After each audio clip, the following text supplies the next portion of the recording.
You Okay, just I go just to the mic muted and silence. everyone. No, it's not working, Dan. Now it works. Wait. Or maybe you're doing that. I hear you. No problem. Okay. All right. You all hear me. So, yes.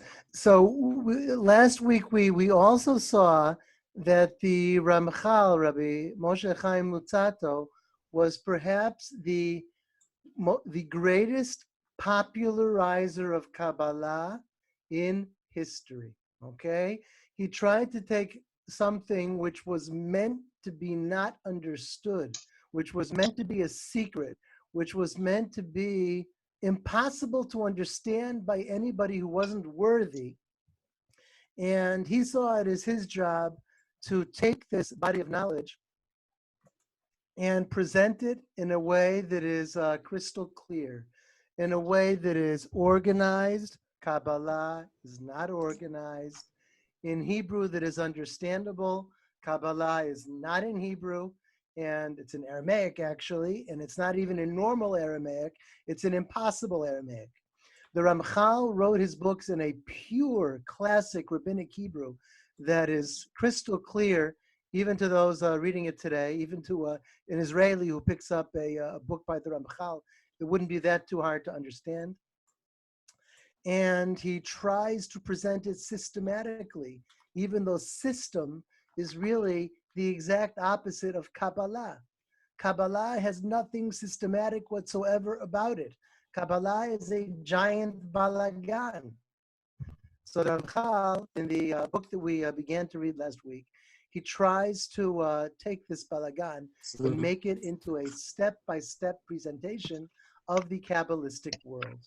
He calls this book, which summarizes the Kabbalah, I'll remind you, Kalach Pitchei Chochmah. Kalach is just a number, 138. And Pitchei Chochmah means openings or doors or windows to wisdom. Okay, the wisdom he's talking about is the wisdom of the Kabbalah. And he writes a book that is meant to be read in order. You need to take it step by step. The first opening, the second opening, the first, the third opening, etc. And the idea is that if you read this book, which is available for free online, you can know the entire Kabbalistic universe. Okay? You can have a clear picture of what Kabbalah is. To put it in different terms, what the Ramchal was is a revealer of secrets. He took the secret and tried to open the secret to everybody in the world. For tonight, I had two opposing ideas of how to continue from last week. And my conclusion, which I hope works, is that we're going to try to do both of them, okay? The first thing I had wanted to do was to continue what we started last week, to go through the initial steps of Kabbalah, hopefully getting up to the Sfirot. He explains what the Sfirot are. If you've heard of the Sfirot, the Sephirotic realms of the Kabbalah, that was one thing. The other thing I wanted to do with all of you was to show you who the Ramchal was when he wasn't writing about mysticism openly, when he wrote a book that could appeal to anyone and everyone, even people who were against the open teaching of Kabbalah. And that book is the book I talked about last week, Mesilat Yesharim, the Path of the Just, which is the most popular ethical work in the yeshiva world. And so I thought we'd try to do both. I thought maybe we would take a sample first of Mesilat Yesharim, just in order that we don't entirely miss it. I think that Mesilat Yesharim should be part of everybody's Jewish baggage, okay? Meaning if you're Jewish and you study and you come to classes and you read a book, you read books about Jewish history or the Torah, then Mesilat Yesharim should be in there. I think every educated Jew should at least taste Mesilat Yesharim. So I think what we'll do, if people have no objections, is we'll start with a brief taste of Mesilat Yesharim, okay? And then we'll go back to what we did last week with the Kalach Pitchei Chochmah, the 138th doors to wisdom, gates towards wisdom. So I will share, I'll just have to use the share function. I'm going to share for you a Hebrew English edition of Mesilat Yesharim, if I can find it. Wait, I think this is my desktop. Hold on. Tell me if you see my desktop and if you now see Mesilat Yesharim. Yes. Yeah, do. Okay. Yeah, say it. Okay, this is Sefaria. I think some of you are familiar with Sefaria. Yeah. Whoops, I did this wrong. Hold on, I'm trying to move the participants to the other screen so I can see who's around. Okay, so this is Sefaria. Sefaria has a Hebrew English edition of Mesilat Yesharim. We'll read the English side. We'll look a bit at the introduction and maybe at a bit of other parts, depending on the time. And I remind you that Mesilat Yesharim, he wrote later in life, after he was severely criticized for publicizing the Kabbalah and explaining the Kabbalah, and he was forced, literally forced by the community to stop holding group study for Kabbalah and to stop writing openly about the Kabbalah. At that point in his life, he decided that he would secretively write Kabbalah, meaning he would write books that are beautiful, wonderful books that don't look like Kabbalah. And only a Kabbalist would realize that it actually is Kabbalah. And that's what we're about to read now. Okay? Caroline isn't here with us tonight. So if there's someone who's willing to read, that would be great. Anybody? Noreen or me? Noreen? Okay, Marion, if you're up to it, go for it. The writer says, whoops, I have to put you put my sound on? Yes. Okay. We can hear you fine. Thought I was doing We it. hear Okay. you. Okay. We can hear you. Okay. Yes. The writer says, I have composed this work not to teach people what they do not know, but to remind them of what they already know and which is very familiar to them. For you will find in most of my words only things which most people already know and do not have any doubt about. All right. This first paragraph is actually an announcement that there is nothing secret about this book. Okay? There's no Kabbalah. It's not Kabbalah. It's not about mystical worlds. It's not about 138 openings to the secret wisdom.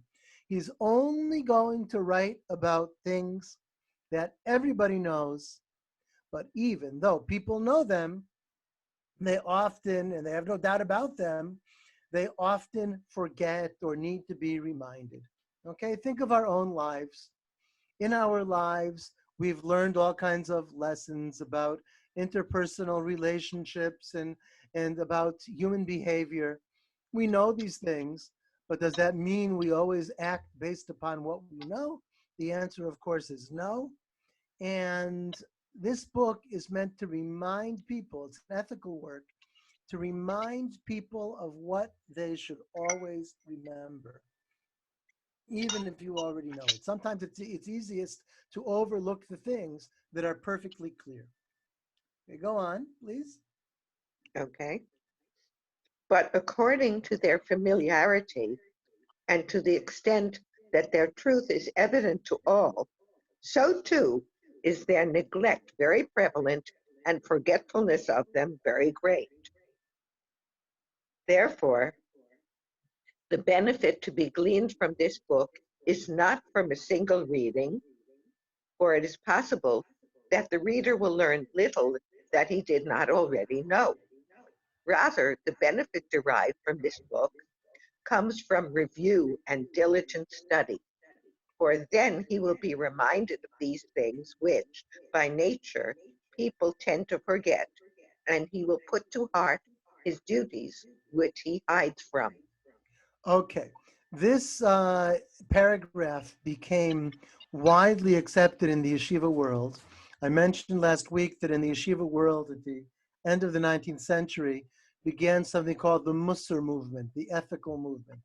It's a yeshiva ethical movement. And the idea was that yeshiva students shouldn't just study Talmud, they should be studying Musar, ethics, because a yeshiva student needs to be on the highest level of ethical heights. A Torah scholar needs to be an ethical person. The way that Musar is studied in the yeshivot is not holding a class about it, is not sitting on your couch and reading a book. The way it's done is by exactly what he says here, review and diligent study, okay? What is review and diligent study? Yeshiva students take books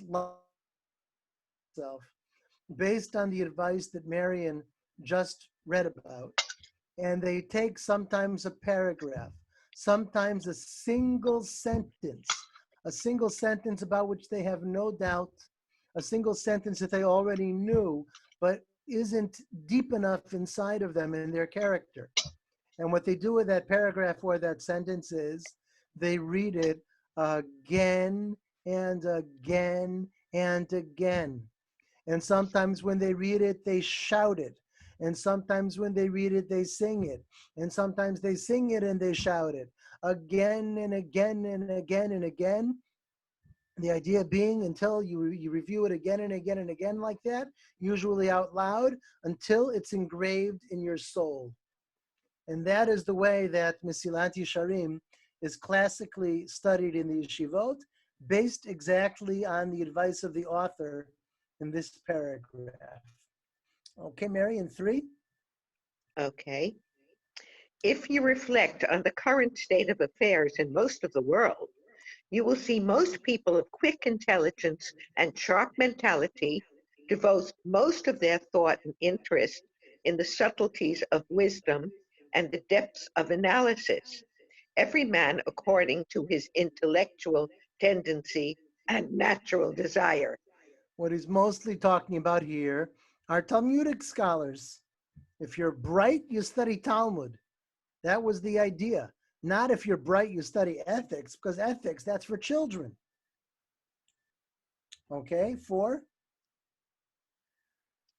There are those who toil greatly in studying the creation and nature. Others devote all their study to astronomy and mathematics or to the arts. There are others which enter closer toward the sacred, namely the study of the Holy Torah. Among those, some occupy themselves with halachic analyses, others with midrash, others with law decisions. Okay, so you have both worldly wisdom and Torah wisdom, and bright people choose what they study. Okay. 5. Yeah, okay. But few are those which devote thought and study to the matter of perfection of divine service, on love, fear, clinging, and other branches of piety. This is not because they do not consider these things as fundamental, for if you ask them, each one will answer you that this is of utmost importance and that it is unimaginable for one to be considered truly wise if he has not fully comprehended these matters. Okay, I mean, he's writing here for a traditional Jewish society. If you walk around in a traditional Jewish society, in a shtetl in Russia or in Amsterdam in the 17th century, and you say to somebody, is it important to love God? So this Jew will tell you, of course it's important to love God. It's one of the most important things in the world. And if you tell this Jew, is it important for a Torah scholar to be honest and upright? Then the Jew will say, of course, a Torah scholar must be honest and upright and must make a Kiddush Hashem, sanctify the name of God. Of course, of course, of course. But then you ask this Jew, well then, should you study the love of God? Or should you study what upright behavior means? The answer is likely to be no. Not because it's not important, it's very important, but because it's not something that requires study. It's something that's obvious, simple, readily understood. What do you need to study that for? Even if it's very important. Okay, 6. Rather, their lack of devoting more attention to it stems from its being so familiar and so evident to them that they see no need for spending much time on it.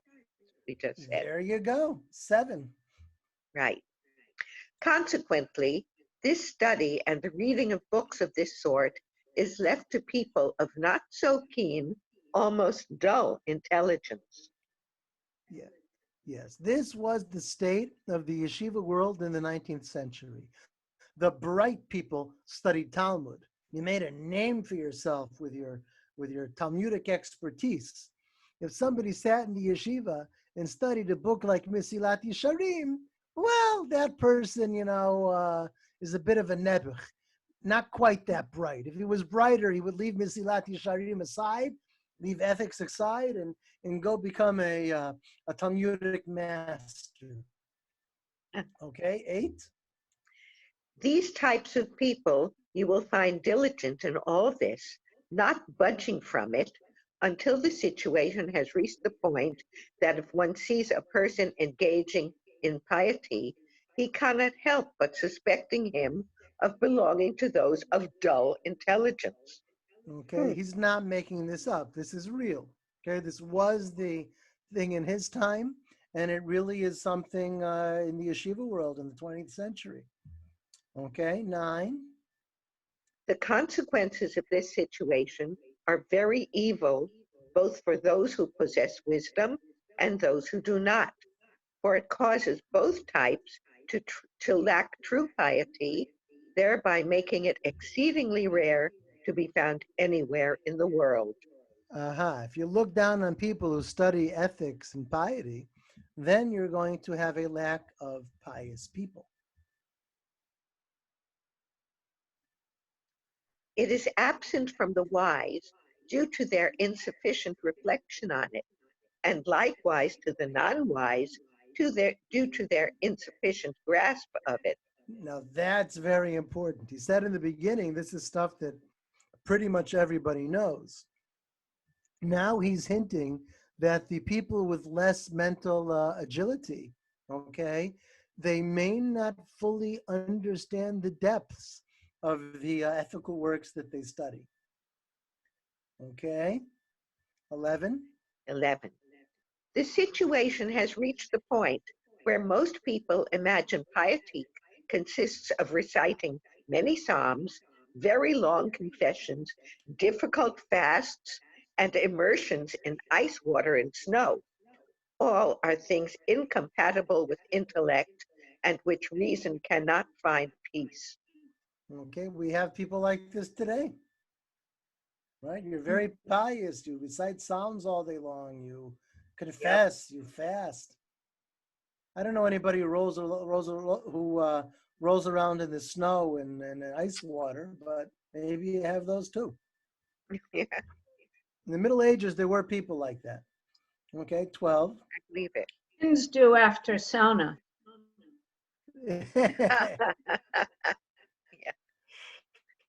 Thus, They did the it as true torture, not as recreation or as a No, it's as a actually healthy quite thing. pleasant because the inside of your body is quite warm.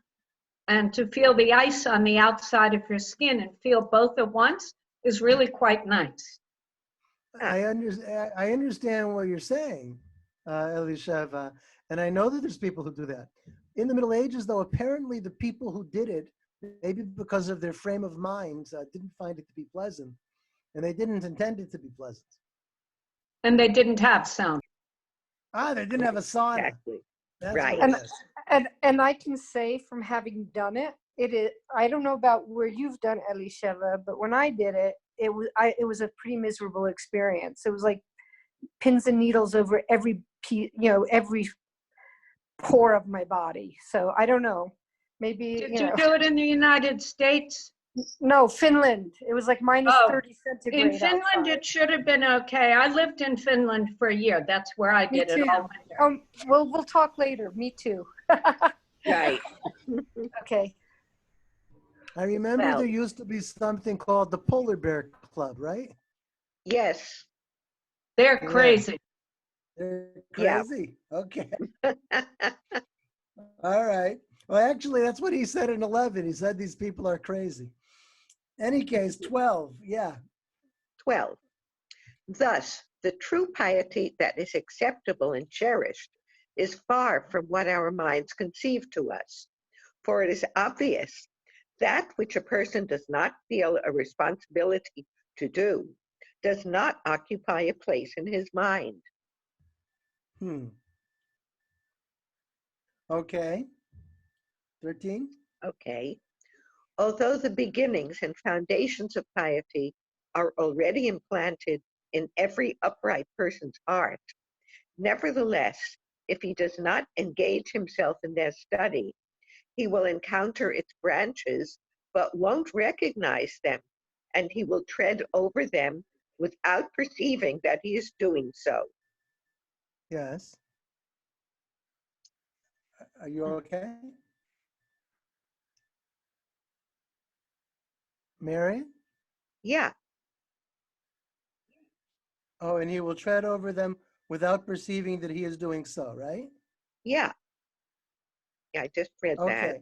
So so even though the basic idea of integrity is implanted in every upright person's heart, if you don't reflect on it and study it, you can make a lot of mistakes about the details. Okay, 14. Whoops. Observe that matters of piety and fear and love of God and purity of heart are not things innately implanted in a person where he would not need means to acquire them, such as sleep and wakefulness, hunger and satiation, and all the other responses naturally implanted in our nature. Rather, certainly it is necessary to employ means and strategies to acquire them. Okay, in other words, it's not instinct. Okay, it's something that you have to imbibe. Okay, 15. Yeah, whoops. 15. Yes. Yeah. Do you see it on the screen, Marion? Yes, I was Okay. having a little problem with my phone, but it's okay. If so, then how can one not need to devote time on this study to know the truth of these No, matters? 15, right? There is Oh, also I skipped one. Marion, 15. Sorry about that. there is also Yeah, Are there you, is also Marion, you're doing this on your on my phone. Yes. Marion? Yeah. Is Okay. that hard paragraph. to read Yes. from? Yeah. Oh, Okay. maybe if it's hard for you, maybe someone can. What's the matter? Who else has read in the past? Jenny, can you read? Do you want someone to relieve you if it's difficult with the telephone? No, I haven't. I have no problem with it, actually. Ah, okay. If there's no problem, then continue. 15. There is also no lack of detrimental factors which distance a person from them, but correspondingly, there is also no lack of ways by which these obstacles may be held afar. Okay, this paragraph tells us something about the structure of the book. Each level that he talks about, each good level, each higher level, he talks about what the obstacles to reaching the level are, and there are many, but he also talks about the ways to overcome the obstacles. Okay? So if you don't think about things and you don't realize the obstacles and you don't know how to overcome them, you will not acquire upright behavior. 16. Right. If so, then how can one not need to devote time on this study to know the truth of these matters and learn the means to acquire them and fulfill them. From where will this wisdom come in the heart of a person if he does not seek it? Okay, hold on. 17. Okay. Since it is clear to every wise man the need for perfection of the divine service and the Meaning the service of necessity, God. Yeah.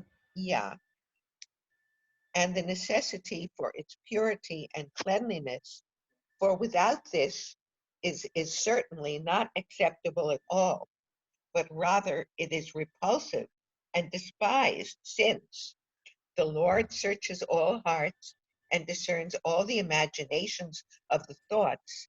If you seek him, he will be found of you. But if you forsake him, he will cast you off forever. Okay, God only accepts pure service. Somebody needs to turn off their microphone, I think. Hold on. Okay, so they turned it off, I guess. Here's the problem. Just one second. Okay. I'm back to the text. So God wants service to be pure, out of a pure heart, and if it doesn't come from a pure heart, then it's not acceptable. Okay, 18. Okay. What will we answer on the day of rebuke if we have been lax in this study and forsaken that which is so incumbent on us as to be the main thing which the Lord our God requires of us? Okay, you also have to answer to divine judgment. Okay, 19. Is it conceivable for us to exert our minds and labor in logical inquiries, which we are not obligated in sharp discourses bearing no fruit, and laws which are not relevant to us, and that which is so great a debt to our Creator, we abandon it to habit and surrender it to rote practice? Okay, he's not against logical inquiries or the study of non-practical laws. He's just saying that these things should be a secondary business. Your primary business should be to discuss the debt to the Creator and how to serve the Creator. In other words, if you have a choice between ethics and Talmud, ethics comes first. Okay, 20. 20. If we do not look into and analyze what is true fear of God and what are its branches, how can we ever acquire it? And how can we ever save ourselves from the worldly vanities which causes our heart to be forgetful of it? Will it not be forgotten and go away, even though we recognize its necessity?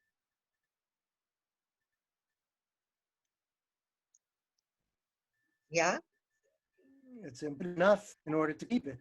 And the same thing for the love of God in 21.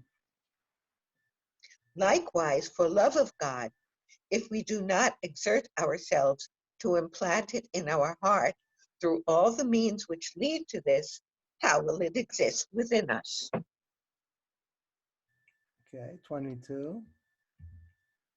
From where will come the cleaving and the passion in our souls to the blessed God and his Torah, if we don't give attention to his greatness and exaltedness, which instills in our hearts this cleaving?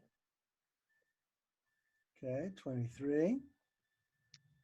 How will we purify our thoughts if we don't exert ourselves to cleanse it from the imperfections instilled in them by physical nature? And what of all our character traits, who likewise are in need of so much rectification and correction? Who will correct them and who will rectify them if we do not attend to them and are not exceedingly meticulous in this? Okay. 24. Yeah. If we truly examined the matter, we would discover the truth of this, thereby benefiting ourselves and teaching it to others to benefit them also. This is what Shlomo said. If you will seek it as silver and search for it as buried treasure, then you will understand the fear of God. Okay, this quotation is important. Solomon, the one with all the deep realms of wisdom, nevertheless said that that which needs to be searched out and sought more than anything else is the fear of God. You might think the fear of God is not something that has to be studied, but Solomon evidently thought that it is. Okay, and here now he's going to talk about exactly that, 25. Okay? He didn't say, then you will understand philosophy, then you will understand astronomy, then you will understand medicine, then you will understand legal decisions, then you will understand laws, but rather, then you will understand fear of God. Behold from here that to understand the fear of God, one must seek it like silver and search for it like buried treasure. Is it sufficient then, what we have been taught by our forefathers and what is familiar to every observant person in a general sense? 26. 26. 26, okay, bring it up. There we go. Is it conceivable that we find time for all other branches of study, but not for this study? How is that possible? How is the most important thing of all that which is the least studied? Excuse me. 27? Yes. Oh, hello. Yes. Yes. Yes, I have a question. It's Kayla. I've Hi, Kayla. never quite understood what Yirat Hashem means. Are we talking about actual fear or are we talking about awe? I've never understood that Okay, concept. in English, Both. we distinguish between fear and awe. Okay, fear we tend to think is something that's usually negative. It's not good to be afraid in most situations, although fear does sometimes preserve us and it's necessary. And we tend to think of awe as something very positive. When there's something overwhelming and extraordinary, that's when we use the word awe. In Hebrew, it's the same word, okay, for both. There is no distinction between fear and awe in the word itself. Nonetheless, fear as a character trait, as a human disposition, has its good places and its bad places, like every human disposition. Traditionally, the fear of God in the simple sense, you're afraid of God, okay, is considered a good thing, but a lowly thing, okay? It's good to be afraid of God so that you won't do horrible things. But on the other hand, it's much better to overcome that level of fear and to have it become something much grander and much more spiritual, something that you in English would call awe. Okay, so he's talking about all of them, and I think that's exactly what the author of Mesilat Yesharim is really referring to. Okay, you know, you have Jews who talk about the fear of God and think it's self-evident what it means, but he's going to show that it's not self-evident, that there are many different levels, okay? Just like the way that you distinguish between fear and awe. Does that help? Kayla, does that help? Wait, can you hear me? Okay, yes, Yes, I'm wondering why it was translated as fear I hear rather you, yes. than as awe. If the lower level is fear, why not translate it as awe?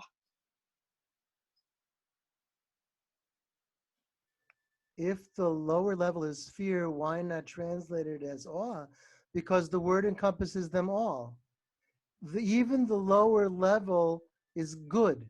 It should only be a starting place, but it's still considered a good thing. Okay, you know, you have first grade mathematics and you have university mathematics. Okay, does the first grader really understand mathematics? You have also a childish kind of fear, and you have an adult kind of fear. Hmm. But even the childish kind of fear, according to Mesilat Yesharim, has its place. I hope this helps a little bit. Makes No, it a it's little bit helping. clearer. It's helping. I've just never Okay. really appreciated the idea of fearing God. I've appreciated Okay. awe, but not fear. I don't, it's difficult to have a relationship with a being you fear. Okay. I'll tell you how Maimonides puts it. Maimonides talks about the fear and love of God, and he says it's two sides of the same coin. He compares it to a man who deeply loves his wife. He loves his wife very much and he wants to do her will. The flip side of the coin is he fears her. He fears that if, that he might do something that would cause him to lose her love. And the general idea, we did this last semester in the with this group, the general idea in Jewish medieval ethics, in general in medieval ethics, not just Jews, is that every single human trait has both a good side and a bad side. There is no trait which is all bad and all good. Stinginess, we tend to think is bad, but it also has its good side. So to fear, right? You tend to think it's bad. You tend to think you don't want. Yet there is an element of fear within fear, which is positive. Okay, and the question is, where is the positive and where is the negative in each character trait? I think we're getting a little beyond ourselves. What he's Sorry. saying is, Yeah. he's not here defining fear of God for you, because this is just the introduction. What he's telling you is what just came up in our discussion. He's telling you that the fear of God may not be as simple or may not be as easy to imbibe as people think it is. Okay. Thank you very much. I'm Okay? sorry if I diverted everyone. No, that Yeah. was great. That added. Thank you. Thank you. 27. 27. Yeah. Why shouldn't a man set aside for himself at least fixed times for this study if he is forced for the rest of his time to turn to other studies or affairs? Mm-hmm. Go ahead. Okay. Behold, scripture says, hen, fear of God, this is wisdom. Our sages of blessed memory commented, hen hints to one, for in Greek, one is designated as hen. Behold, that fear of God is considered wisdom, and this alone is true wisdom. And certainly that which does not require investigation cannot be called wisdom. Mm. That was a little Okay. confusing. So no. It's he said it's a midrashic reading of Hein Yirat Adonai Hi Chochma. Hein means behold, like hine. Mhm. Okay, this is a midrash that says that Hein in Greek means one. The fear of God is one, meaning the fear of God is the one wisdom or the one basis of wisdom.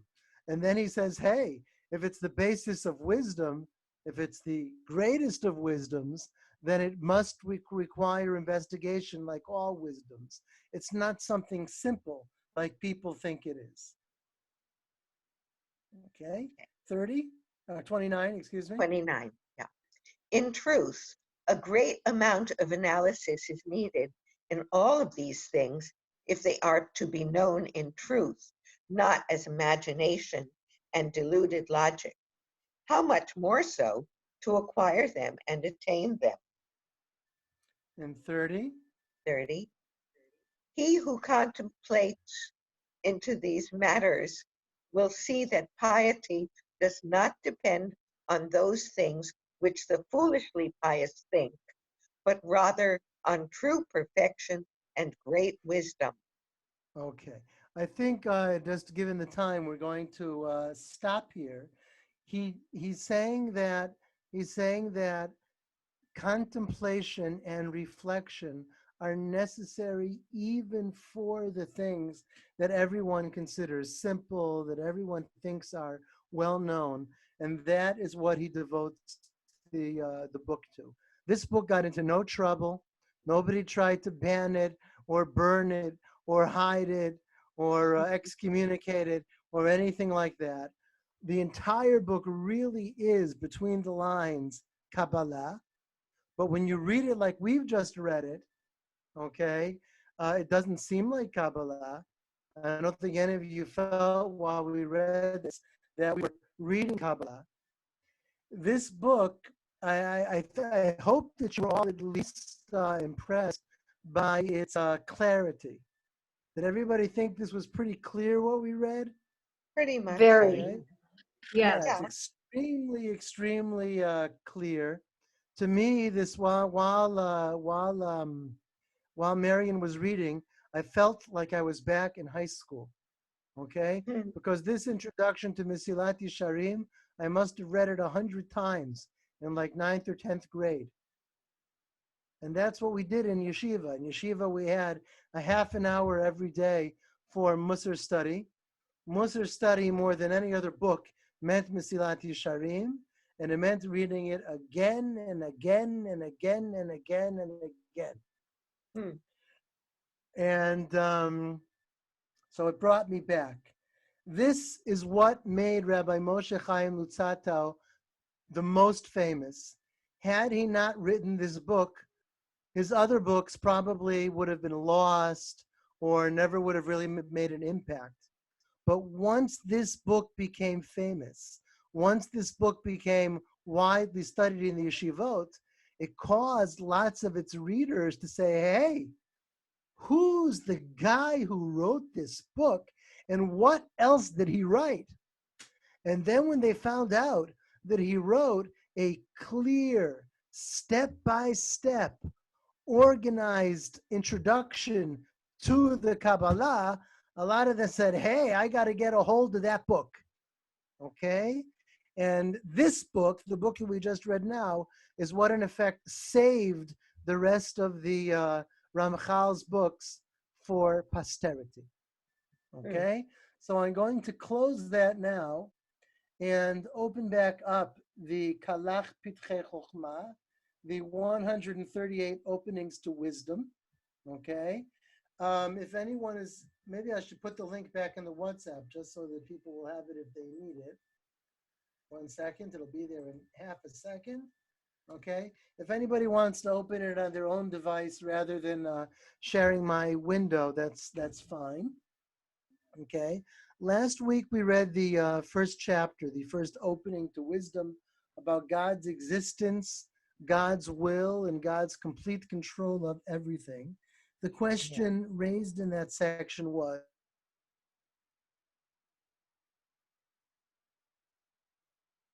raise the question with an all-powerful God. And people even asked that question last week, and we had a bit of a discussion about it. Now we are going to see the Ramchal's answer to that question. In 2, 3, and 4, he's going to deal with the problem of evil. And then in 5, he's going to introduce the concept of the Sfirot. And he's going to do all of this in a way which is meant to be clear, organized, step by step, for a person who has absolutely no background in Kabbalah. And all of you, at the end of this class, are going to give him a grade. Okay? Does he succeed? How well does he succeed in presenting the world of Kabbalah to people who know absolutely nothing about it? That's his intended audience. Some of you may know something about it, but his intended audience is someone who knows zero. Okay? So let's go on to chapter 2. I'm going to open that link and go to it. It's really not chapter. These are not really chapters. These are openings. In other words, each opening that you read opens the door for you a little more to the universe of the Kabbalah. It's the same author as before. You're going to feel the same kind of step-by-step presentation that you felt with Mesilat Yesharim. But at the same time, what he is discussing is a little bit harder to deal with. In Mesilat Yesharim, like he says in the first paragraph, he's not trying to teach you about things that you don't know. He's trying to teach you about things that you do know. Whereas in this book, he's trying to teach you about things that you really don't know. Okay, that's going to be a harder challenge than Mesilat Yesharim. Okay, so Kenza, I don't know if Marion, do you have the text opening too? No, I just have the screen. I just shared also the link in the chat in here in Zoom. What? I just shared the link to the openings in the chat of where we are in Zoom. There's a chat You here on just- the screen. Okay, I did share the link. The link is right here in WhatsApp. You can see it in Midrashet HaKerem English. But Yeah. you also can just look at my screen. When you look at my screen, you should see it, right? Yes. I believe. Mhm. Yes. Okay, so that's good Yeah. enough. That's good enough. Okay, Marion, how are you doing with the telephone? Okay. With the WhatsApp link, can you see the text? Yes. Do you want to continue reading or pass it on? Sure. Unless somebody else wants to, I'm willing to Okay, continue. then no, we love your voice. Keep going. Oh, thank you. Okay. Okay, I'm going to try to make it big. And opening tube, bivakasha. Right. His desire is only to bestow good. Even evil is a means through which he bestows good. In this way, his oneness is clearly revealed. Okay, this is a summary. After each opening number, he gives you a summary of the entire opening in just a line or two. So he says that God's desire is only to bestow good, not to bestow evil, only to bestow good. In that case, why is there evil? That's what this chapter will discuss. Even evil is a means through which he bestows good. The purpose of evil is ultimately to lead to good. That's one of the answers, one of the famous answers to the problem of evil. Evil is there, but its purpose is to lead you to an even higher good. And then he says, in this way, his oneness is clearly revealed. There is only one will. There is not a will towards good and a will towards evil. Even the will towards evil is part of the will towards good, because the purpose of the evil is only to achieve good. I don't know how clear that was. I think it's clear in presenting the topic. It's not clear in explaining the topic. Now we have to see if he can explain something like that in the text of opening number 2. Bivakasha. Okay. The will of the emanator, blessed be his name, is only good, and therefore nothing will endure except his goodness. All that is initially evil does not arise from another domain that could endure against him. In the end, it will certainly be good, and then it will be revealed that there is no domain other than his. Okay, there are dualistic religions. Okay, the most famous is Zoroastrianism, where you have two gods, the god of light and the god of darkness, the god of good and the god of evil. So you ask, why is there evil in the world if God is good? The answer would be, well, there is one God who is a source of good. There is one God who is a source of evil. You couldn't have the same God being the source of all. That's what Zoroastrianism would say. In Christianity, it's a little bit more subtle. you have an independent figure, evil would seem to come of the devil. And in some way, evil is not coming of God, but rather coming of the devil. Here you do not have this, okay? The end will be entirely good. All evil will disappear. Evil is temporary, and it arrives from the same God who gives reality to good. Okay? Now it seems to us that there is a domain other than God when we see evil. But in the end, it will be revealed that there is no domain other than His when everything turns good. Okay? Now go on, please. Okay. This is the answer to the objection posed above. If the supreme will wanted to bring into being powers capable of setting limits to his power, as if such a thing were possible, this would not be contrary to the supreme will, since he willed it so. Okay, that was the question. Okay, and the answer is no. The answer is that everything ultimately has to lead to good, including evil, and that God does not give power to some sort of what is he? How does he say it here? He does not bring into being powers capable of setting limits to his power. What he's actually reacting here, I believe, to Christianity, right? That God gives power to Satan to wreak havoc in the world and to bring evil into the world. He is denying that in this text. Okay. Now go ahead. Right? The will of the emanator, blessed be his name, is only good. We cannot say that the supreme will wanted other wills to exist, having the power to limit him in any way whatever. For the supreme will wants only good, and it would certainly not be good if his goodness could not reach his creatures. If you say that such is the nature of goodness, to benefit the righteous and punish the wicked, while showing compassion for the wicked is cruel, the Torah says the opposite.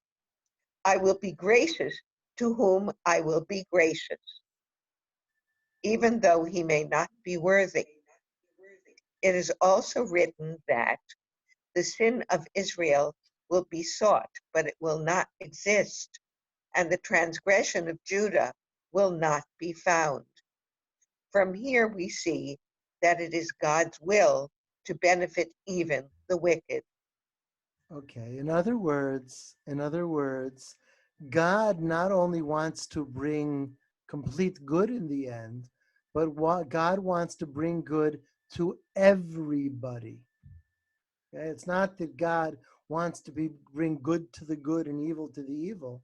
Rather, God wants to bring good to the righteous and to the wicked alike. Okay? Go ahead. If you argue that all this applies only after the long exile and punishment, this is precisely what proves the point. For if so, we see that the supreme will brings it about that eventually everyone benefits. From this we may infer that his will is only to benefit, quite literally. However, he has to deal with each one suitably according to his nature. It is necessary to punish the wicked in order to forgive them afterwards. If the intention was to reject the wicked, they should literally be destroyed instead of being punished in order to benefit them afterwards. The fact that they are punished to benefit them later is clear proof that his will is only for good. For the intended result of an action is the ultimate purpose that governs all parts of that action. In the end, all men, whether righteous or wicked, receive goodness. If so, the ultimate purpose is to bestow goodness on all. This proves that his will is only for good. Okay. We used to say on Yom Kippur that if we hadn't sinned all year, we wouldn't give God the opportunity to forgive us. That's really nice. That fits this very nicely. Is he really saying that the end justifies the means? It might sound like that. No, it isn't. To me at least, it feels very different. Uh, He's saying evil is going to happen because we're human beings, and the angels did tell him it was a mistake to create us this way. But we have the opportunity to learn, and learning is worthwhile. That doesn't mean that the evil we do is justified. mm-hmm. Very nice. Okay. Okay? Let's go on. Let me now demonstrate conclusively. No, a little above that. Oh, and oh, therefore sorry. nothing will endure. Right? Yeah. Previous And paragraph. therefore, nothing will endure except his goodness. Seeing that his will is only to benefit, it must be that things will not continue endlessly in their present state. Granted, if he did not spurn the destruction of the wicked, we could have said that their punishment is not bad, but rather that evil,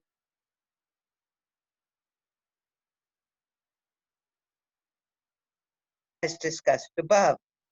However, now that we have said this is not his way, but that he punishes the sinner in order to bring him to repent so as to benefit him, if so, the punishment itself is bad. As such, it cannot continue forever. It must come to an end so that the sinner may be released. Since the punishment is bad, it is against the supreme will. And just as it cannot continue forever in each individual case, so it cannot continue forever in the world as a whole, for it is against the supreme will. Okay, this is crucial. What he says in this paragraph is that evil is real. Okay? It's real, but it's only temporary. Okay? There are philosophies that deny the existence of evil. What looks like evil isn't really evil. He's saying that evil really does exist. It's something necessary temporarily in the world in order to bring the world to its ultimate fulfillment in good. Okay? Now let me demonstrate. Let me now demonstrate conclusively that evil must come to an end in the world as a whole. For the intended result of any action is the ultimate purpose that governs all parts of that action. Now, the end result of the complete cycle through which all people pass, including even the wicked, is good. If so, good is the ultimate purpose of the complete cycle in all its parts. Thus, we have proof that the ultimate purpose of the entire cycle is good. But it is the supreme will that brings about the entire cycle. Since the ultimate purpose of the cycle is good, the whole purpose of the supreme will must also be only good. Thus, we have proof that the entire purpose of the supreme will is only good. Okay. He calls it cycle. We might call it like to run through a cycle. We might call it a process. Okay. The universe, meaning all of the universes, our world, the Sphirot, everything together, is going through a process which temporarily contains things that are bad, but only so that all of the worlds can ultimately reach their perfection. And now he's going to talk about whether the bad that exists in the world as punishment for the wicked, okay, is it actually bad? Go ahead. Now let us consider. Now let us consider whether the punishment which the wicked suffer before the end is good or not. When something ends up being different from what it was in the beginning, its beginning and end are not in the same category. The end of the cycle through which the wicked pass is different from what it was at the beginning. For in the end, they attain good, while before the end, they suffer punishment. If so, the beginning and end of the cycle are not in the same category. The end is good, and this was the original intention of the will that brings about the entire cycle. However, the intermediate stage or means, the punishment, which comes before the end, is not in the same category as the end. If so, that which comes before the end is not good.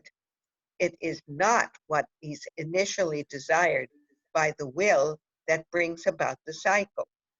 If we object, then why does it exist? The answer is that it is not possible to attain the end without it.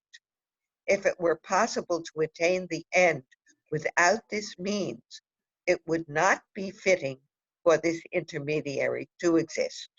Okay, this obliquely refers back to the first opening where he mentioned free will.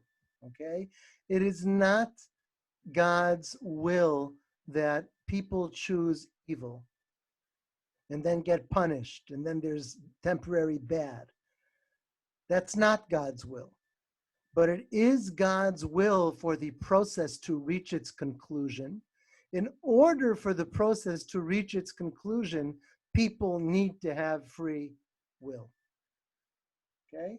What he's also saying in this paragraph is that bad, in that case, is real. Like I said before, evil is real. Evil is a consequence of the process in which people have free will, during which people have free will. Okay? We may conclude. Oh, there we are. We may conclude from all this that the punishment is bad, and it is the opposite of what is desired and intended by the supreme will. However, it exists as a necessary means through which his creatures attain the end goal. If it were possible to attain the end goal without this means, it would have been better, given that his will is for good. Just as inflicting punishment in individual cases is the opposite of his will, which is why it must eventually come to an end, so too we may infer that punishment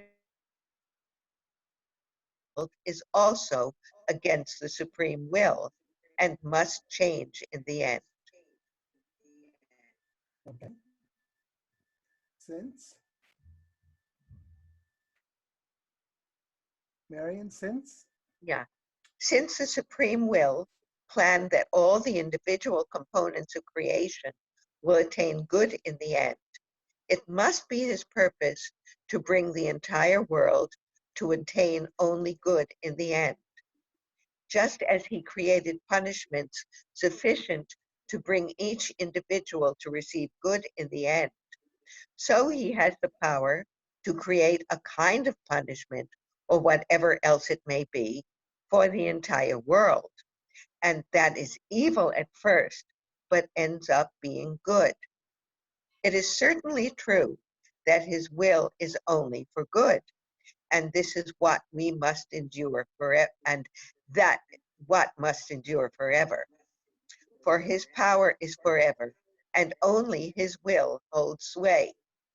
If the means to accomplish this end is through evil, this does not undermine his intention to benefit everyone, for evil is the means to even good. On the contrary, his good purpose will eventually be revealed, and the intended result will endure forever. For what comes out of the entire cycle on every side is only his essential goodness. Okay. I'll be right back. Okay, go ahead. Can someone continue in the meantime? Who sometimes reads? Jenny, sometimes you read, right? All right, I just needed some water. Okay. Okay, Marian. Sorry. Okay. All that Okay. is in, shall I continue? Yes, please. Okay. All that is initially evil does not arise from another domain that could endure against him. Now that we understand that what he does must be good in the end, we must understand another truth. This is that there is certainly only one domain, contrary to the claim of the unbelievers that there are two domains. This is the When we say, Zoroastrians. In the Talmud, it says, it talks about the believers in two rishuyot, the believers in two domains, which is a reference to Persian Zoroastrians. I don't think that in Italy or in Amsterdam he met any Zoroastrians, but he knows the idea through the Talmud. Okay, go ahead. When we okay, say that our God is one, it is necessary to understand two things. The first is that even though we see such a multitude of diverse phenomena in the universe and so many different and opposing causal chains, we know that even so, there is only one God, blessed be his name, and only one will. The second thing that follows from saying that God is one is that no other will can limit him, even one brought into being by him. And it is certainly impossible that two powers or realms exist, one creating good and the other creating evil. Hashem, our God, Hashem is one, with every kind of oneness and unity. Okay, remember that in the Kabbalah, the verse of the Shema, Hear, O Israel, the Lord our God, the Lord is one, has the idea of bringing together two different domains. And he's hinting to that here already in the beginning of the essay. He's hinting that even the domain that seems evil is really just one, even with together with the domain that appears good. Okay, go ahead. If at the present time it appears as if things come about through a power other than God, be it a power that he created or another independent power, it is not so. God alone, in his intrinsic goodness, brings everything about. We have already discussed how everything evil that now exists will not endure forever. In the end, everything will be good, and we will know and retroactively understand that there never was any other power or domain. For an independent power or domain must, by definition, endure forever. This is obvious, for any power is independent only to the extent that nothing else has power over it. An independent power or domain is one that exists in and of itself. Whatever does not endure cannot be said to be an independent power or domain. Once we understand this, we see that no will, not even one that he brought into being, can limit him. On the contrary, the purpose of the entire cycle is to reveal his dominion afterwards and to perfect all things through his goodness. This is what we must believe with perfect faith. Remember the verse at the end of Aleinu, v'ne'emar v'haya Adonai lemelech al kol haaretz, bayom ahu yihye Adonai echad u'shmo echad. Probably sing that in Kilat HaKerem, okay? The day will come when the Lord's name will be one in all the world. He will be one, and his name will be one. The plain sense of the verse, of course, is that you won't have different nations calling God by different names. They'll all call on God together in the same way.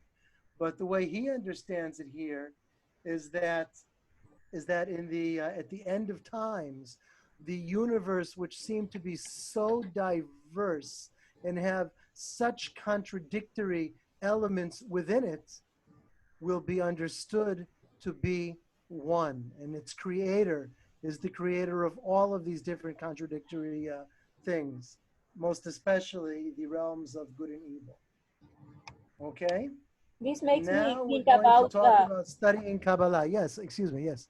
yes, this makes me think what we're going through with this COVID, corona, all over the Yeah. world. That you, some people, we are uh, relying on faith and in Hashem's goodness, as we have read.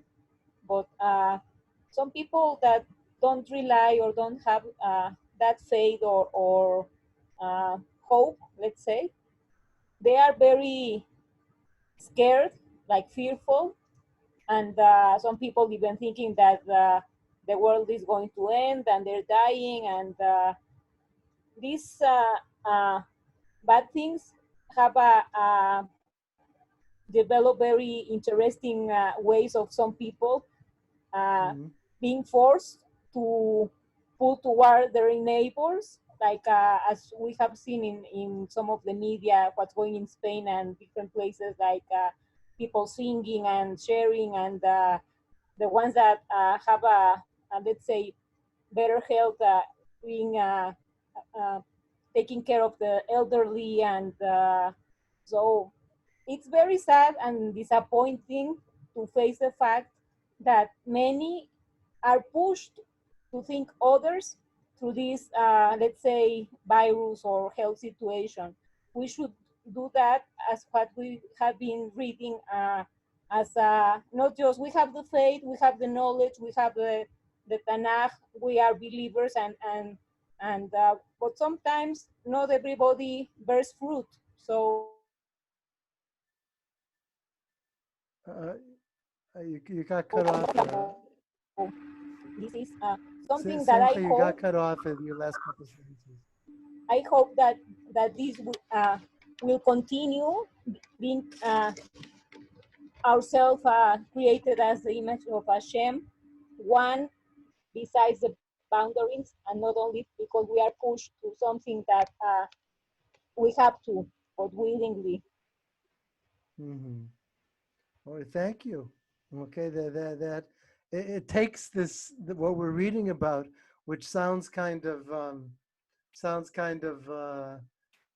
theoretical. Okay, and it brings it down to earth in terms of believers and the situation. There was an interview with the prime minister that got publicized everywhere, where he's being interviewed, and he says that he prays, and the interviewer says to him, well, maybe you shouldn't be turning to God, or maybe we shouldn't be turning to God. We should be turning to the scientists at the Weizmann Institute to find a solution to what's going on. So he says, let me tell you, the people at the Weizmann Institute, they're praying too. Okay. Now he's going to touch upon what the study of Kabbalah brings into this. Go ahead, the benefit. Okay. The benefit of studying the wisdom of the Kabbalah is that we can come to know and understand this clearly. We have been commanded to do so, and you shall know this day and bring it into your heart that Hashem is God in the heavens above and on the earth below. There is none other. Well, do you realize what you just read, Marion? Yeah. That's wild what he just said. He's Okay. arguing against the people who say he shouldn't do this, no? Yeah. What he does is he builds it up. First, he says that God's oneness is about this Kabbalistic idea of good and evil. That the one God is the creator of both good and evil, even though the evil is only temporary. And that's the oneness. And to say that God is one is to hope for the time when we'll see that all of this was all for the good. And then he quotes a verse, you shall know it this day that Hashem is in the heavens above and on the earth below, and there is no other. In other words, he's saying it's not only permitted to study Kabbalah, it's an obligation to study Kabbalah.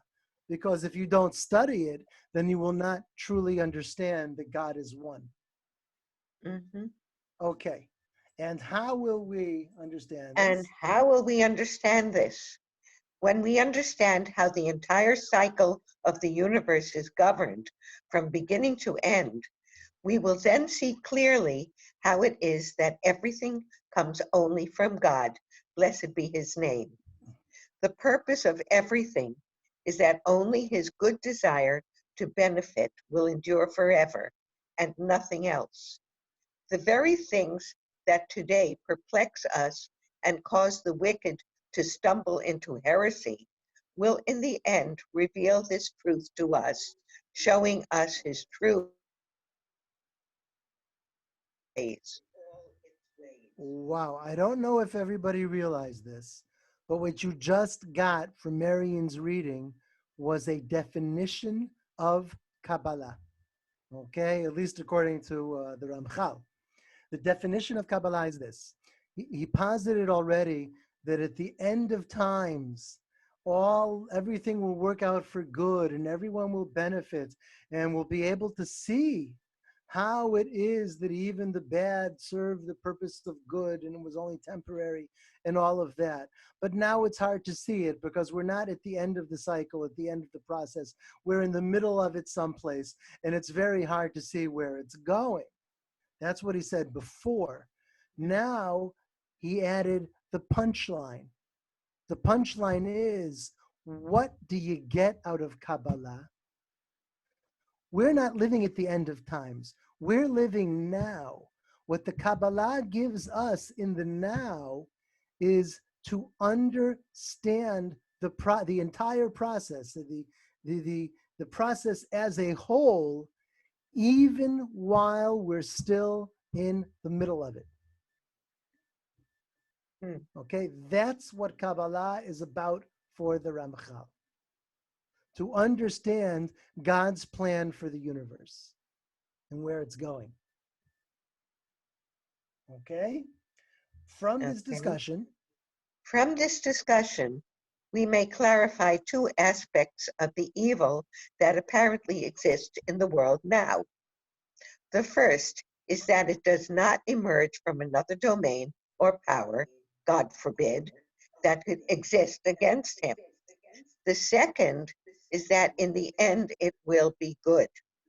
In the end it will certainly be good, for it cannot stand against his goodness, not even in the sense explained earlier, whereby a will that he brought into being might limit him. In the end, it will be good. okay, go on. Moreover, it is precisely in this way that Ein Sof makes known to us his true oneness. And Ein then Sof it again will. is, hold on, just to review from last week. Ein Sof is again an adjective that became a proper noun, okay? To say that something is Ein Sof means that it is infinite with a lowercase I. And in the Kabbalah it becomes a capital I, the infinite. It's a thing, it's a someone, okay? And the Ein Sof cannot be known by limited human beings, but the Kabbalah has a role in helping us to get there regardless. Okay, the Ein Sof makes known to us his true oneness through the Kabbalah. Go ahead, and then it will be. And yeah. Just a second. Mm-hmm. All right.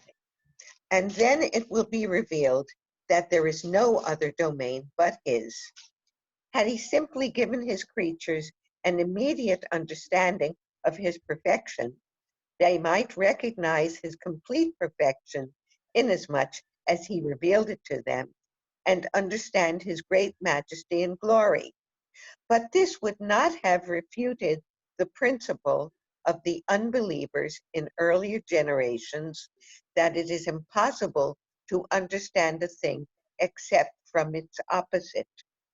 They argued that if we say there is one God who is the ultimate good, there must, God forbid, be another who is the ultimate evil. For if it were not so, there could be no knowledge of the ultimate good. This is the argument that evil is necessary, for without evil, good could not be appreciated. Mhm. He won't accept that. He's going to refute it now at the end of this chapter, or at least talk about refuting it. Go ahead. In order to refute this claim, God willed and created evil, as it is written, making peace and creating evil. In this way, the opposite is immediately manifest, and then it is possible to understand the side of good. Moreover, we will also know that even this evil was not an independent domain in its own right. Only the omnipotent God, blessed be his name, has the power to bring about what appears to be his very opposite. And through this, we will see his great perfection. This is surprisingly reminiscent of a Maimonidean argument. Maimonides says that in nature, things always obey their nature, which is one direction. Okay, like fire gives heat and light, but fire can't chill you. Okay, an ice cube can chill you, but it can't warm you. A light bulb can give light, but it can't cook lunch for you. Okay, and so a cat can meow, but it can't bark. Okay, things act according to their You haven't natures. heard some of my cats in the yard. maybe it's wrong. So things act according to their natures, and they cannot do otherwise. Maimonides says that God's power is manifest in that both the sun and the moon, both the heat and the cold, both the high and the low, both the dark and the light, opposites come from God. And what the Ramchal here echoes that. Okay, evil. Go ahead. Evil is not an independent domain, God forbid. It is something created by God in order for his creatures to see what is the opposite of good, so that they will not think that there is some other opposite. For the only opposite is that which is actually the opposite. And when they have seen the opposite and have also seen that it is nothing but his creation, they will have clear knowledge of his perfection and oneness. Then the folly of the wicked and the unbelievers will be exposed. For in the created realms, it is indeed the case that one side can only be known through its opposite, but the way of the Creator is not the way of his creatures at all. For a creature cannot make the opposite of himself, but he made his opposite, and then he negates it, and his oneness is revealed to perfection. Okay. The next opening is very short. I suggest that first of all we read it. Okay. Opening 3, the ultimate goal of creation is to bestow the ultimate good on God's creatures. Go ahead, Marian. The ultimate purpose of the creation of the world was for God, in accordance with his good desire, to bestow the ultimate good. Having explained the meaning of faith in God, we now come to discuss his works. Okay, just The hold on for one ultimate, second. I told you last week the Lurianic story of the sparks. Okay, the God created an other. God withdrew into himself, so there would be room for an other. But God was light, and the other, because God wasn't there, was completely dark. So God sent his light into this other place, which is our universe. And the problem is that the light was too powerful for the vessel that contained it, and it exploded. Remember that story from last week? Yes. Okay. Here we have the beginning of a discussion of that. Okay. God wants to grant good. In order to grant good, in order to do good for someone out of love, there needs to be an other. So God withdraws. Okay. To give the good is to give the light of God to those who don't have it, or where it is not found, to bestow the ultimate good. And then he says, now that we've explained the meaning of faith in God, we now come to discuss his works. He's going to talk about the creation. The story that I told you last week about the sparks and the light and the dark and all of that is the story of creation according to the Lurianic Kabbalah. Okay? Why did God create the world? Go ahead. The ultimate purpose of the creation of the world, for clearly every actor acts for a purpose, was for God to bestow, not for his own need, since he has no need for his creatures, but in order to benefit his creatures in accordance with his good desire. In other words, if you ask, where did this purpose originate? The answer is clear. That which is good desires to bestow good. The supreme will is the ultimate good. If so, his desire is to bestow good, the ultimate good, because he is the ultimate good, and therefore his desire is to bestow the ultimate good. This is why he made the world in this way, with free will, reward, and punishment. For this is the means to bring his creatures to the ultimate good, as will be explained in the next opening. Okay. For this is the means, free will is the means to bring his creatures to the ultimate good.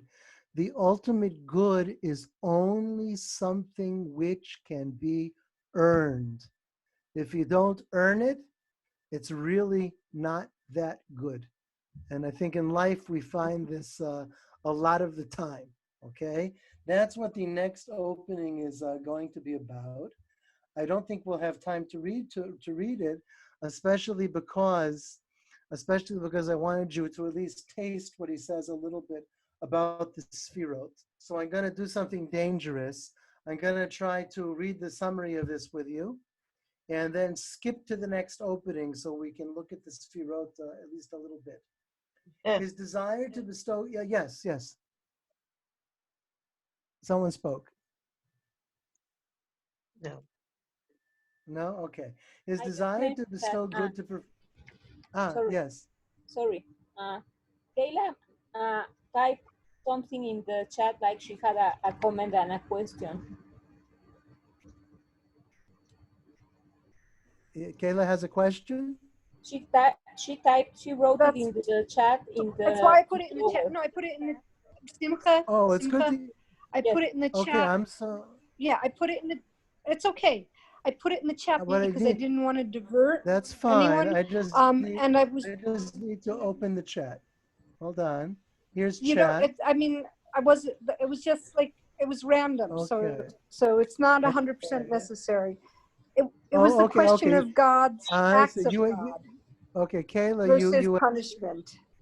You ask a very good question in the chat, right? That he talks about evil being the punishment of the good, but we see a suffering of those who are completely blameless. Okay, and that's what you ask about. That is a core question, right, that he has not dealt with yet. Okay? Yeah. Okay. He will. But he will. Deal That's with my it. question. I don't know if he will in the chat and what we're going to read, but he will deal with it. Okay. So to get And I back also to wonder about the yes. issue. Well, it kind of goes along. Again, people who, like babies who drown, or, are born with cancer, those kinds of things. Even though it's not like one could say, well, some children are, or some people are the victims of evil, and that's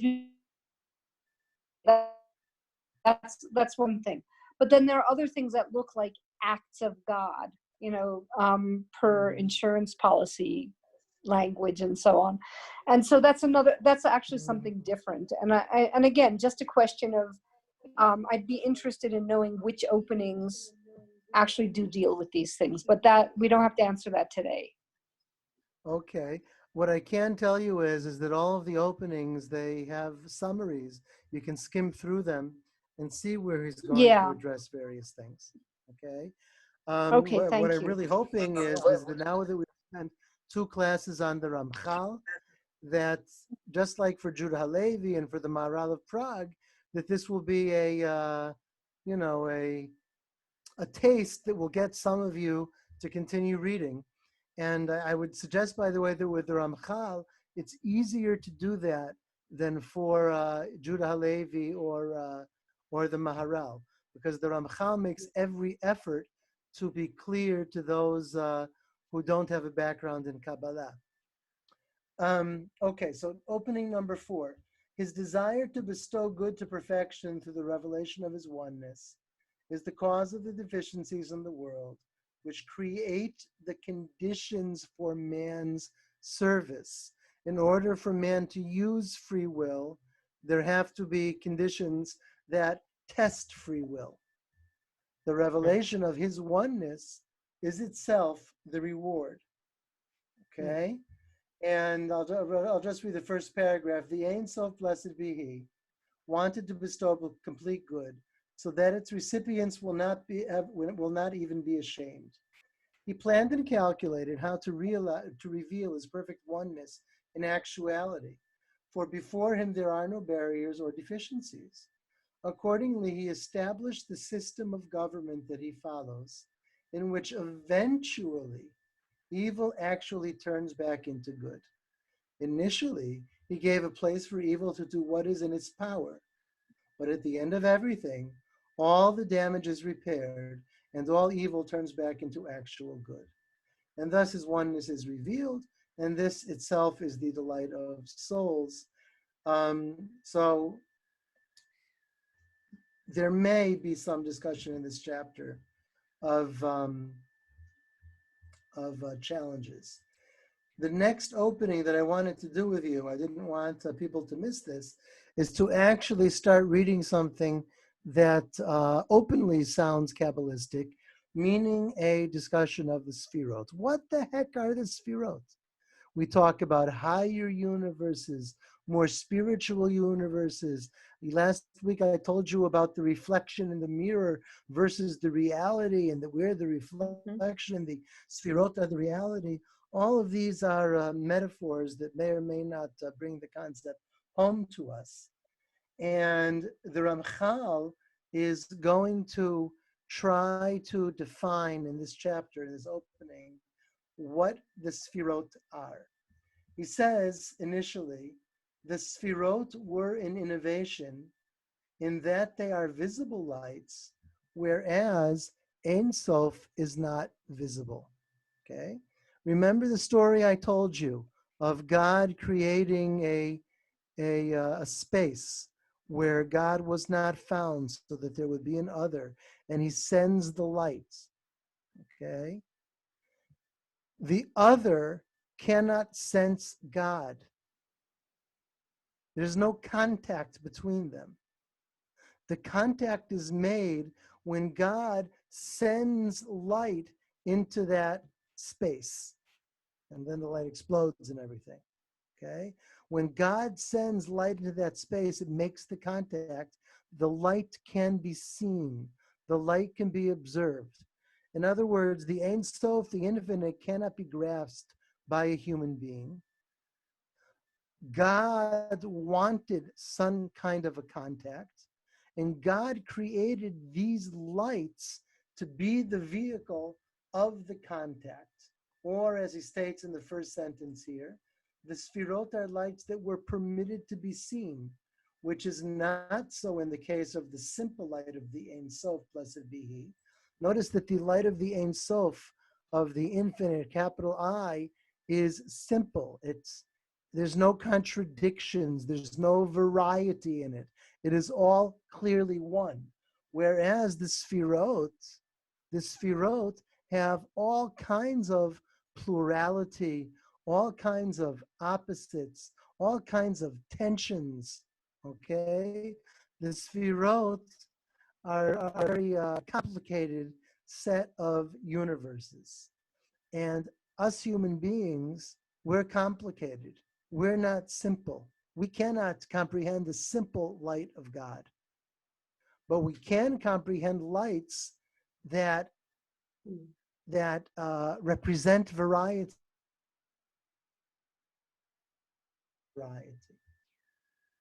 Okay, Marion, would you mind reading?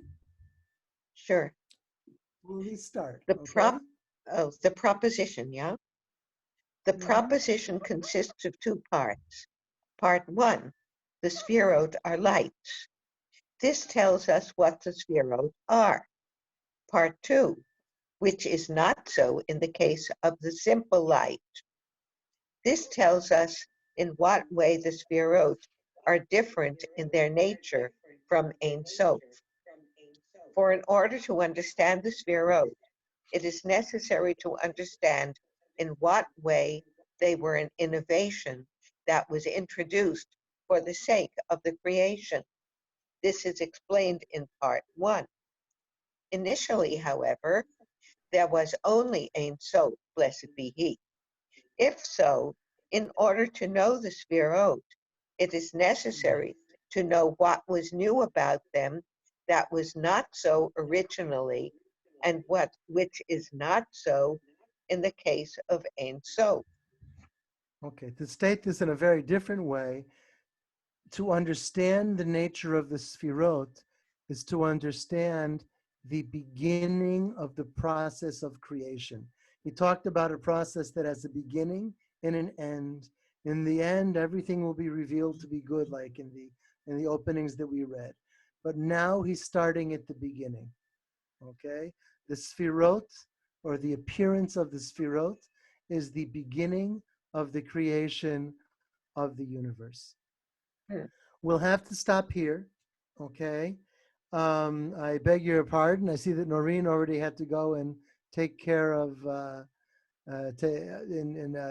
guess get ready for, oh no, she says thank you, take care, and thank you. I hope everyone enjoyed the Ramchal, and I hope that at least some of you, maybe Very all of you, interesting. will go ahead and read more of the Ramchal, that this initial taste will get you to read an introduction to Kabbalah, or maybe to read Mesilat Yesharim. And he has a bunch of very, very fascinating books. Another book that I'd highly recommend, if these two don't appeal to you, is the book of the argument, where he has the Kabbalist debate the rationalist, and they have a discussion together in this volume. It's also very worth reading. I'd like to thank Don for organizing all of these online classes, and he also organized even some more extra ones for next week. And maybe I'll see some of you next week, either in English or in Hebrew at the Maharal of Prague. But for those who may not join next week, Chag Sameach, and we don't feel free right now. What? Yes. What? We don't feel free right now. Chag Sameach, Elisheva. We don't feel so free right now, and maybe that's the purpose of the Seder, is to do everything in our power and everything we know how to do in order to feel the freedom that at this moment feels kind of absent. Okay, and also to create togetherness where it may be lacking. These courses also helped with that. So it really meant a lot to me to see a lot of you and to hear you and to have interaction in this study. So thank you. Thank you. Thank you, Ari. Thank you, Avi. Great. Okay. Thank you, Chag Sameach. Chag Sameach.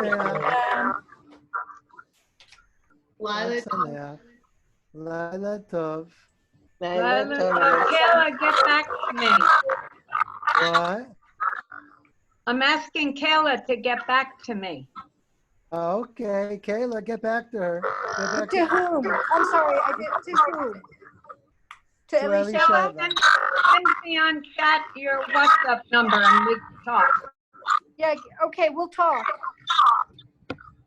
Okay, bye-bye, everybody. Okay. Bye. Bye, Avi. Chag Sameach. Chag Sameach. Thank you, Don. Chag Nice to Sameach. see you all. Bye-bye. Bye, Abby.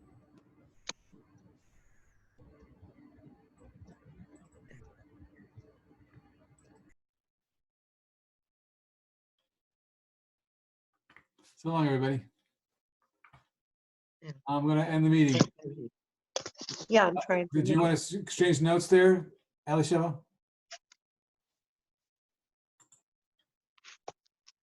Don, Yeah. leave it open for a few minutes so we All can right. finish our communication here. Go ahead. Okay, I can't leave. Thank you, Don. No problem. And thank you, Rob.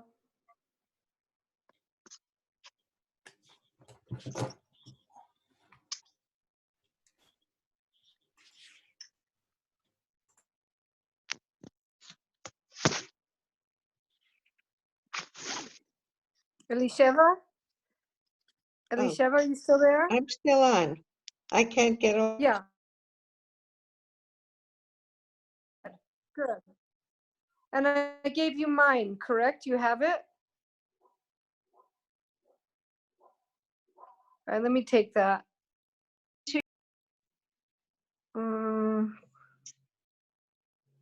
Why am I still on and hearing you guys? I tried to leave unsuccessfully. Because, okay, because you just have to tap leave. I'm gonna close and tap leave on the upper right-hand corner if you're on your phone. And I'll Yeah, call. I Do you know, want to call now I or when did. do you want to call? No, I did. I tapped leave and then I went out of it totally and I'm Okay, still there. I'll WhatsApp you. Okay. Okay. Okay, thanks, Kayla. Okay. Bye, everybody. Bye-bye.